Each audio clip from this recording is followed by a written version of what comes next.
नमस्कार विद्यार्थी मित्रांनो, आपलं मॅथ्स 2 मध्ये थर्ड चॅप्टर चालू आहे. सर्कल, वर्तुळ.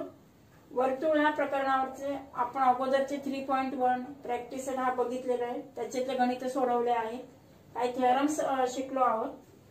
आज आपण सर्कल या प्रकरणातील टचिंग सर्कल्स यावर आधारित प्रमेय आणि काही उदाहरणे बघणार आहोत. टचिंग सर्कल, त्याची व्याख्या, त्यांची उदाहरणं ती बघूया. या अगोदरच्या प्रकरणांच्या व्हिडिओचे लिंक्स आजच्या व्हिडिओच्या डिस्क्रिप्शन बॉक्स मध्ये तुम्हाला दिलेले आहेत. त्या तुम्ही सबस्क्राइब करू शकता आणि बेल आयकॉनवर जर क्लिक केलं तर रोजचे जे रेग्युलर व्हिडिओज आहेत त्यांचे नोटिफिकेशन्स तुम्हाला मिळतील. चला बघूया आपण थेरम ऑफ टचिंग सर्कल्स, स्पर्श वर्तुळांचे प्रमेय. ही अगोदर आपण याची डेफिनेशन बघूया. टचिंग सर्कल म्हणजे नेमकं काय? when two circles but they are lying in the same plane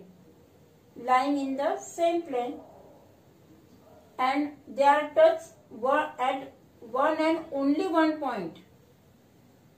त्यामध्ये पण दोन प्रकार आहेत, externally and internally. then that circles are known as touching circles. First कोणती कंडिशन आहे की पहिली अट आहे की ते दोन्ही जी वर्तुळ आहे, जी वर्तुळ असतात ती एकाच प्रतलात असावी. त्यांचा स्पर्श बिंदू, त्यांचा पॉइंट ऑफ कॉन्टॅक्ट की ज्या बिंदूमध्ये ते एकमेकांना स्पर्श करतात तो जो असतो तो वन अँड ओनली वन, एक आणि एकच असा स्पर्श बिंदू असतो. मग त्यासाठी इथे आपण दोन आकृत्या काढलेल्या आहेत. हा एक वर्तुळ आहे मोठा, दुसरा स्मॉल रेडियस असलेला 2.8 सेंटीमीटर रेडियस असलेला आणि B is centre. Here A is centre of bigger circle, B is centre of smaller circle which is a radius of 2.8 centimetre. They are internally touch each other at point C. हे दोन्ही जी वर्तुळ आहे ती स्पर्श वर्तुळ आहेत. पण ती कोणती? तर स्पर्श वर्तुळांचे दोन प्रकार आहेत, अंतस्पर्शी आणि बाह्यस्पर्शी. There are two types of touching circles. Internally touch असलेले म्हणजे अंतस्पर्शी आणि एक्सटर्नली टच म्हणजे बाह्यस्पर्शी वर्तुळे. या वर्तुळांच्या याच्यावरनं, त्यांच्या प्रकारावरून त्यांचं ते सेंटर मधील जे डिस्टन्स आहे ते कसं काढायचं ते आपण बघूया. पण त्या अगोदर यावर आधारित जे प्रमेय आहे की स्पर्श वर्तुळांचे प्रमेय म्हणून ओळखलं जातं, ते प्रमेय बघूया आपण. The theorem of touching circles. Touching circles की ज्यामध्ये ते touch at one and only one point, अनेक पॉइंट नसतात, फक्त one and only one point. This is internally touching circles. These are externally touching circles. And a line joining, it is a tangent but line joining the centres is, तीच आपल्याला line बघायची की first समजा हा A is the centre of bigger circle, B is center of smaller circle. Their centers are lying on the same line. They lies on the same line. Their point of contact and two centers of two circles. Point of contact is C. Center A and here center is B. A, C, B are lies on the same line. हे त्यामागचं आपल्याला बघायचंय. इथे पण internally touching आहे, at point C आहे. Point C, A and B, 3 points are collinear. This 3 points are कसे? Collinear म्हणजे एक रेषीय आहेत आणि एकाच रेषेवर असतात, असं हा थेरमचा आहे. थेरमचा उद्देश अगोदर आपण त्या थेरमचं स्टेटमेंट बघूया. If two circles touch each other externally or internally, their point of contact lies on the line joining the centers of their centers. कुठे कुठे लाईन होणार ते? लाईन जॉईनिंग, की अशी लाईन की जी त्या सेंटरला जॉईन करणार, दोन्ही सर्कलचे सेंटर त्यांना जॉईन करणारी जी लाईन आहे त्या लाईनवर तो पॉइंट ऑफ टचिंग आहे, सर्कलचा टचिंग पॉइंट आहे. It also lies on that line. म्हणजे ए आणि बी हे दोन सेंटर जॉईन करणारी जी लाईन, त्यावर सी हा बिंदू तिथे आहे आणि म्हणूनच आपल्याला we have to show A B and C 3 points are line in the same line किंवा दे आर कोलिनियर, ते एकरेषीय आहेत असं दाखवायचे. आणि म्हणून 2 केसेस आपण शिकणार आहोत. ए सी बी इथे पण आहे, इथे ए बी सी आहे. या आकृतीत जास्त क्लिअर लक्षात येईल. सी जो पॉइंट आहे की जो त्यांचा टचिंग पॉइंट आहे, it is point of touching, contact point जो आहे, कॉन्टॅक्ट ऑफ पॉइंट, स्पर्श बिंदू म्हणतो आपण त्यांना. स्पर्श बिंदू की या स्पर्श बिंदू मधून जाणारी जी आपण टँजंट काढणार आहोत, ही जी स्पर्शिका आहे, ही स्पर्शिका ज्या बिंदूमध्ये, ज्या पॉइंट मध्ये स्पर्श करते वर्तुळाला, तो बिंदू आहे सी. तो स्पर्श बिंदू आणि सेंटरला जॉईन करणारा रेषाखंड यांना काय आहे, ते तिन्ही पॉइंट जे असतात ते line on the same line, तिन्ही बिंदू एका रेषेवर असतात. तेच आपल्याला दाखवायचंय. परस्परांना स्पर्श करणाऱ्या वर्तुळांचा स्पर्शबिंदू, परस्परांना स्पर्श करणाऱ्या वर्तुळांचा स्पर्शबिंदू, दिस इज पॉइंट ऑफ कॉन्टॅक्ट, स्पर्शबिंदू. इथे जसं त्या ठिकाणी दाखवत त्यानुसार हा आहे तुमचा स्पर्शबिंदू, 2 वर्तुळांचा स्पर्शबिंदू. हा point and their centres A B C, त्या वर्तुळांचे केंद्रबिंदू जोडणाऱ्या रेषेवर असतो. त्या वर्तुळांचा केंद्रबिंदू जोडणारा रेषाखंड समजा इथे ए बी आहे. एक्सटर्नली म्हटलं की ए बी आणि सी, सी त्यांच्या मिडल ला येणार. इथे इंटरनली असताना ए बी आणि सी आउटसाइडने त्या लाईनवर असणार आहे. गिवन मध्ये काय दिले पाहता आपल्याला, C is point of contact of circles with centres A and B, हे त्यांचे सेंटर्स असलेले वर्तुळ आहेत आणि ते त्यांचं पॉइंट ऑफ कॉन्टॅक्ट जो आहे, जो स्पर्शबिंदू आहे तो आहे सी आहे. It is internally touching circles, diagram of internally touching circles. This is diagram of externally touching circles. बाह्य वर्तुळे, बाह्य स्पर्शी वर्तुळे की जे वर्तुळांना बाह्य भागात touch at only one point. We have to prove that point C lies on A B, line A B वर सी लाईज करतो, ए बी वर बिंदू सी आहे असं आपल्याला दाखवायचंय. देअरफॉर त्याचं प्रूफ कसं करणार आपण बघा. Let line L is common tangent, line L ही कॉमन टँजंट आहे. टँजंटची डेफिनेशन काय की it is touch the circle at one and only one point. आणि आपण टँजंट थेरम बघितलेला आहे की तो टँजंट थेरमच्या याच्यानुसार, स्पर्शिकेच्या प्रमेयानुसार, स्पर्शिका ही त्रिज्येच्या बाह्य टोकातून जाणाऱ्या त्रिज्येला ती लंब असते. वर्तुळाची स्पर्शिका ही स्पर्शबिंदूमध्ये वर्तुळाच्या त्रिज्येच्या बाह्य टोकातून जाणाऱ्या त्रिज्येला ती लंब असते. आणि म्हणूनच मग त्या याच्यानुसार this is parallel to parallel, it is perpendicular to at point C, 90 अंशाच्या कोनामध्ये असणार. And therefore line L is perpendicular to segment A C, A C ला परपेंडिक्युलर आहे, तसंच बी सी ला पण परपेंडिक्युलर आहे. दोन्ही वर्तुळांना ती लंब आहे. Line L is common tangent to both the circles, छोट्या सर्कलला पण आणि मोठ्या सर्कलला पण. लहान सर्कल साठी सी बिंदू टच होते, म्हणजे BC is perpendicular to line L, AC is also perpendicular to line L. इथे पण पाहिलं तर पण BC it is perpendicular to line L आणि इथे AC is perpendicular to line L. झालं, म्हणजेच काय झालं, let line L is common tangent to both the circles. If line is perpendicular to A B and AC, त्याच्या उलट पण होऊ शकतो. Therefore segment AC is perpendicular to line L, BC is perpendicular to line L. बघा अगोदर काय येतं, line L perpendicular to segment AC किंवा segment AC is perpendicular to line L. Line L perpendicular to segment AC, therefore segment AC is perpendicular to line L. Line L it is also perpendicular to segment BC, म्हणजेच ती लंब आहे रेषा BC ला लंब आहे आणि रेषा L ही पुन्हा सेगमेंट BC ला पण लंब आहे, दोघांना पण लंब आहे ती. म्हणजेच काय झालं 90 इथे काय तयार झालं 90 + 90 180. म्हणजेच काय झालं एक लाईन तयार झाली ती 180 डिग्रीची एक लाईन तयार झाली. C only one line perpendicular to line L can be drawn. एकच लाईन एका पॉइंट मधून एकच लाईन परपेंडिक्युलर असू शकते according to definition of tangent. आणि म्हणून सी मधून एकच लंबरेषा आपल्याला काढता येऊ शकते. स्पर्शिकेच्या व्याख्येनुसार स्पर्शिका फक्त एक आणि एकाच बिंदूमध्ये स्पर्श करते आणि म्हणून एकच टँजेंट त्या ठिकाणी असू शकते आणि वन अँड ओनली वन आपण परपेंडिक्युलर लाईन तिथून काढू शकतो.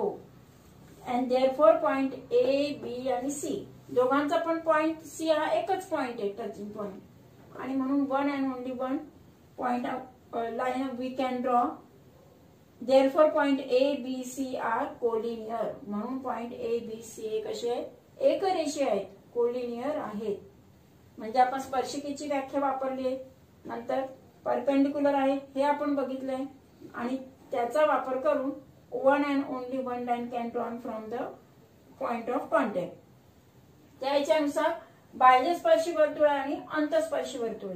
या आकृतीमध्ये तुमचा क्वेश्चन 3 मध्ये तुम्हाला दिलंय की रेडियस 4 सेंटीमीटर, दुसरे रेडियस 2.8 सेंटीमीटर घ्या आणि draw the circles externally as well as internally. म्हणजे बाह्यस्पर्शी आणि अंतस्पर्शी दोन्ही प्रकारचे वर्तुळ तुम्ही ड्रॉ करा. त्यासाठी किती 4 सेंटीमीटर रेडियस घेऊन आणि A is the centre of the circle असा एक मोठा सर्कल घेतला की ज्यामध्ये त्याची रेडियस किती आहे 4 सेंटीमीटर आणि दुसरी आहे 2.8 सेंटीमीटर. मग आता यामधील जर डिस्टन्स काढायचं असेल तर मग त्यासाठी दोन फॉर्म्युले तयार होत आहेत बघा. या दोन सेंटर मधील आपल्याला डिस्टन्स काढायचं AC मायनस BC म्हणजे दोन सेंटर मधला डिस्टन्स काय आला. This is our distance AB, A आणि B मध्ये. A is the centre of greater circle, B is the centre of smaller circle. या दोन सेंटर मधील आपल्याला डिस्टन्स काढायचं. किती अंतर आहे त्यांच्यातलं distance between the two centres of the circles. केंद्रांमधील अंतर जेव्हा ते अंतस्पर्शी असतील इंटरनली टचिंग असतील तेव्हा आपण सबट्रॅक्शन करतो. कशाचं subtraction. Subtract the greater radius from the smaller. Greater radius मधून स्मॉलर रेडियस मायनस करणार. R2 minus R1. आता इथे ग्रेटर समजा मला ह्या याच्यासाठी वापरायचं असेल, या एक्झाम्पल साठी आपण घेऊया. आपल्याला डिस्टन्स काढायचंय एक्सटर्नली टचिंग साठी. मग यामध्ये ग्रेटर आहे R1 त्याला मी घेतलं 4 मायनस दुसरं 2.8. जे काही हे येणार 4 मायनस 2.8 म्हणजेच आता इथे आपण काढूया 4.0 मायनस 2.8 सबट्रॅक्शन करा. 10 मायनस 2 झाले 1.2. 1.2 is the distance between the two centres of the internally touching circles. अंतस्पर्शी वर्तुळ जेव्हा असतील तेव्हा त्यांच्या केंद्रातील अंतर म्हणजे ग्रेटर रेडियस मधून स्मॉलर रेडियस मायनस करणार. आता इथे ग्रेटर फॉर R2 घेतलंय R2 मायनस R1. एक्झाम्पल या एक्झाम्पल मध्ये R2 2.8 आहे म्हणूनच तेवढा करता मी सांगितलंय की ग्रेटर रेडियस मधून स्मॉलर रेडियस मायनस करायचं आहे. For this example R2 is किती असणार आपलं. R2 is equal to 4 and R1 is equal to 2.8.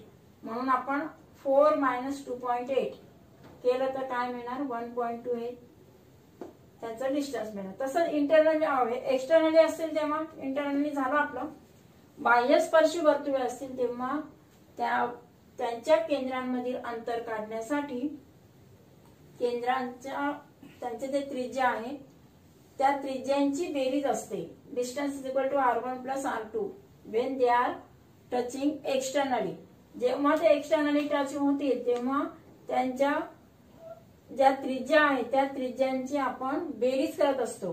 आणि इंटरनली असतील तेव्हा ग्रेटर रेडियस मधून स्मॉलर रेडियस मायनस करणार, तेव्हा त्या सेंटर मधील डिस्टन्स मिळतं. हे दोन फॉर्म्युले वेगवेगळे आहेत. इंटरनली असतील तेव्हा सबट्रॅक्शन करणार आणि एक्सटर्नली म्हणजे बाह्य स्पर्श असतील तेव्हा आपण त्यांचं वजाबाकी करत असतो. आणि इंटरनली असेल तेव्हा वजाबाकी आणि बाह्य स्पर्श असेल तेव्हा बेरीज करणार. मग त्यासाठी या एक्झाम्पल साठी आपल्याला जर डिस्टन्स काढायचं असेल तर काय करणार, R1 प्लस R2. R1 इथे समजा 4 सेंटीमीटर घेतले, R2 आहे 2.8, यांची ऍडिशन केली तर किती मिळाले आपल्याला 6.8 सेंटीमीटर. एक्सटर्नली असतील तेव्हा 6.8 सेंटीमीटर. आणि म्हणून हा फॉर्म्युला वापरायचा आहे. Distance between the centres of the circle D is equal to R1 plus R2 when they are externally touching. आणि वेन दे आर इंटरनली असेल तर सबट्रॅक्शन करायचंय. ग्रेटर रेडियस मधून स्मॉलर रेडियस मायनस करणार. तसंच आणखी एक एक्झाम्पल राहील आपलं 3.2 मध्ये क्वेश्चन 1. त्यामध्ये R1 is equal to 3.5 centimetre, R2 is 4.8 जे आहे ते 4.8 सेंटीमीटर दिलंय. आता मला इंटरनली अंतस्पर्शी वर्तुळांचं डिस्टन्स काढायचं असेल तर काय करणार, greater radius R2 minus R1. इथे R2 मी 4.8 घेतले आणि R1 किती घेतले आपलं 3.5. R2 minus R1 we get 4.8 minus 3.5. त्यांची वजाबाकी केली तर काय मिळालं 1.3. आणि जर एक्सटर्नली असेल तर बाह्य स्पर्श असल्यास त्यांच्या त्रिज्येची बेरीज होणार R1 plus R2 that is 4.8 plus 3.5. We get 8 आणि 5 13 3 किती झाले 8.3 centimetre. When they are externally बाह्य स्पर्श असतील तेव्हा आपण कोणता फॉर्म्युला वापरला R1 प्लस R2. इंटरनली असेल तर त्यांचं सबट्रॅक्शन केलं. म्हणजे अशा पद्धतीने हे एक मार्कासाठी तुम्हाला 1 किंवा 2 मार्कांसाठी त्यांचे अंतस्पर्श असतील किंवा बाह्य स्पर्श असतील तर त्यांचं अंतर केंद्रांमधील अंतर काढायचे किंवा draw the circles internally as well as externally यांच्या पण ऍक्टिव्हिटीज आहे तुम्हाला. ते पण मॅथ्स जे तुमचं प्रॅक्टिकल्स असतं त्यामध्ये हा क्वेश्चन असतो ड्रॉ द सर्कल्स. आणि डिस्टन्स विचारलं असेल तर अशा पद्धतीने त्यामधील डिस्टन्स काढायचं आहे. फक्त कोणत्या 1 मार्कासाठी फर्स्ट क्वेश्चन मध्ये असतोच किंवा सेकंड क्वेश्चन मध्ये पण 2 मार्कांसाठी हे प्रश्न आहे ते सोपे आहेत. फक्त इंटरनली आहे की एक्सटर्नली आहे ते बघणं गरजेचं आहे. आणि जो थेरम आहे तो ऍक्टिव्हिटीच्या फॉर्म मध्ये विचारू शकता. फिल इन द ब्लँक्स किंवा ड्रॉ द फिगर वगैरे काढून त्या याच्यानुसार विचारू शकतात. आणखी एक महत्वाचं याच्यामध्ये की page number 75 to 82 page number 75 to 82 हा जो पोर्शन आहे एवढा अभ्यासक्रम जो आहे तुमचा तो या वर्षी मार्च 2021 ला बसणाऱ्या विद्यार्थ्यांसाठी वगळण्यात आलेला आहे. The portion is reduce for this year students only for this years March 2021 साठी. पेज नंबर 75 to 82 एवढा पोर्शन इज रिड्यूस केला तो वगळण्यात आलेला आहे. तेवढा तिथपर्यंतचा पोर्शन आपण घेणार आहोत. आता यावर आधारित 3.2 मधील पुढचा जो क्वेश्चन आहे तो आपण बघूया.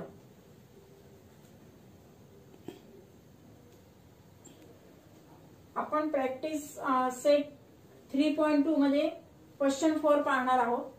त्यामध्ये क्वेश्चन तुम्ही पुस्तकात व्यवस्थित बघा. क्वेश्चन फक्त ओरली सांगणार आहे. पी आणि क्यू सेंटर असलेले 2 टचिंग एक्सटर्नली टचिंग सर्कल्स आहेत. पी आणि क्यू केंद्र असलेले 2 बाह्य स्पर्शी वर्तुळे आहेत. And they are touch to each other at point R. हे केलेलं आहे. आणि अँगल PAR हा जो अँगल आहे PAR या अँगलचं मेजरमेंट तुम्हाला 35 डिग्री दिलेलं आहे. आणि वी हॅव टू प्रूव्ह आपल्याला सिद्ध करायचंय segment AP parallel to segment BQ. AP parallel to segment BQ हे प्रूव्ह करायचं आपल्याला. त्यानंतर triangle APR similar to triangle RQB. APR similar to triangle RQB. हे दोन्ही ट्रायंगल्स आपल्याला सिमिलर दाखवायचे, समरूप दाखवायचे. दोन्ही त्रिकोण परस्परांना समरूप दाखवायचे, APR आणि RQB. आणि आणखी तिसरं काय विचारलंय की अँगल RQB चं मेजरमेंट सांगा. अँगल RQB, Q चं मेजरमेंट पाहिजे आपल्याला, Q चं माप सांगायचं आहे. म्हणजे सुरुवातीला फर्स्ट पॅरलल दाखवायचे, दुसरं हे दोन ट्रायंगल सिमिलर म्हणजे समरूप दाखवायचे, आणि तिसरं RQB या Q चं मेजरमेंट काढायचं आपल्याला. आणि देताना फक्त काय दिलंय की both are touching circles externally at point R. आणि हे केलंय एका अँगलचं मेजरमेंट दिलंय, अँगल PAR 35 डिग्री आहे. म्हणजे एवढे दोन प्रकारचे आपल्याला इन्फॉर्मेशन मिळालेली दिलेली आहे. त्यावरून आपण हे गणित सोडवणार आहोत. तर त्या अगोदर समजून घेऊया. आपल्याला जर ह्या रेषा AP आणि दुसरी कोणती आहे QB हे जर आपल्याला पॅरलल दाखवायचे असतील तर पॅरलल म्हणजे समांतर रेषा दाखवण्यासाठी आपल्याकडे 3 कसोट्या आपण वापरू शकतो. कोणकोणत्या कसोट्या वापरायच्या असतात? एक म्हणजे करस्पॉन्डिंग अँगल टेस्ट, संगत कोन कसोटी. दुसरी अल्टरनेट अँगल टेस्ट म्हणजे व्युत्क्रम कोन कसोटी. तिसरे इंटिरियर अँगल आर सप्लिमेंटरी, आंतरकोन पूरक असतात किंवा त्यांची बेरीज 180 असते. या तिघांपैकी कोणती पण आपण एखादी जोडी जर तिथे एकरूप दाखवू शकलो किंवा तिसरी कसोटी आंतरकोन कसोटी जर वापरू शकलो तर आपल्याला त्या समांतर रेषा दाखवता येतात. We use the converse of their alternate angle test, corresponding angle test और इंटिरियर अँगल टेस्ट. संगत कोन, व्युत्क्रम कोन आणि आंतरकोन कसोटींपैकी कोणती तरी एक कसोटी तिथे वापरावी लागेल. मग त्यासाठी आपल्याला अगोदर ते दोन त्रिकोणांमध्ये त्यांना एकरूप दाखवणं गरजेचं आहे आणि त्या कोणांची जोड एकरूप दाखवायची. आता ह्या कोणाचं माप जर 35 आहे, 35 असणार तर आपण इथे जेव्हा इथे याला 35 दाखवू शकलो तरच त्या लाईन्स आपण कोणती जोडी तयार होणार ती अशा पद्धतीने ते झाले ते पण. ही जर आपण अशी पॅरलल दाखवली तर त्याच्यानुसार म्हणजेच कोण ते आपण बघूया. त्यासाठी पहा एक पहिला ट्रायंगल घेऊया, ट्रायंगल PAR आणि QBR. PAR आणि दुसरा आहे QBR. म्हणजे P चा करस्पॉन्डिंग पॉइंट Q आहे, A चा B आणि R चा R. R is common to both the triangles. यामध्ये आता पहा एक त्यांचं वैशिष्ट्य आहे की काय आहे त्यामध्ये की हे जे ट्रायंगल्स आहेत APR यामध्ये पहा radius of the same circle AP congruent to PR. ह्या ट्रायंगलच्या दोन साइड्स कॉन्ग्रुएंट आहेत म्हणजेच काय झालं त्यांची सेम रेडियस त्यांची सेम आहे. Therefore radius of same circle एकाच वर्तुळाचे त्रिज्या आहेत म्हणून AP congruent to PR. AP आणि PR एकरूप असणार. सारखं चिन्ह दाखवलंय मी. तसं दुसऱ्या ट्रायंगल मध्ये पण पहा RQ congruent to QR. QB आहे तिथे RQ कॉन्ग्रुएंट टू QB. का तर एकाच वर्तुळाची त्रिज्या आहे. असे किती पण रेडियस असू दे, radius of the same circle are congruent म्हणून मग PA congruent to PR, QR congruent to QB. आता यामध्ये पहा ज्या त्रिकोणाचे दोन बाजू एकरूप असतात त्या त्रिकोणाला आपण समद्विभुज त्रिकोण म्हणतो. समद्विभुज त्रिकोण आणि समद्विभुज त्रिकोणाचे एकरूप कोणासमोरील बाजू एकरूप असतात किंवा एकरूप बाजूंसमोरील कोण एकरूप असतात. आता ह्या बाजू जर एकरूप आहे तर या बाजू समोरील कोणाचं माप 35 दिले आणि ह्या दोन्ही पण बाजू एकरूप आहेत. याचा अर्थ ह्या बाजू समोरील कोण पण काय असणार आहे एकरूप असणार. According to isosceles triangle theorem. Isosceles केव्हा असणार? When both two sides of the triangles are congruent. When two sides of the triangles are congruent, therefore by isosceles triangle theorem angle PAR, PAA congruent to this ARP किंवा PRA असं म्हणणार आपण. एक congruent sides आहेत. Angle opposite to congruent sides are congruent. Therefore this is 35 degree, it is also 35. आता इथे या दोन ट्रायंगल मध्ये जर बघितलं तर these are opposite angles, opposite angles आहेत म्हणून ते कॉन्ग्रुएंट असणार आहे. आणि म्हणून पहा QBR congruent to QRB, QBR congruent to QRB. इथे पण तोच नियम वापरला. First we use isosceles theorem. This is 35, therefore it is also 35.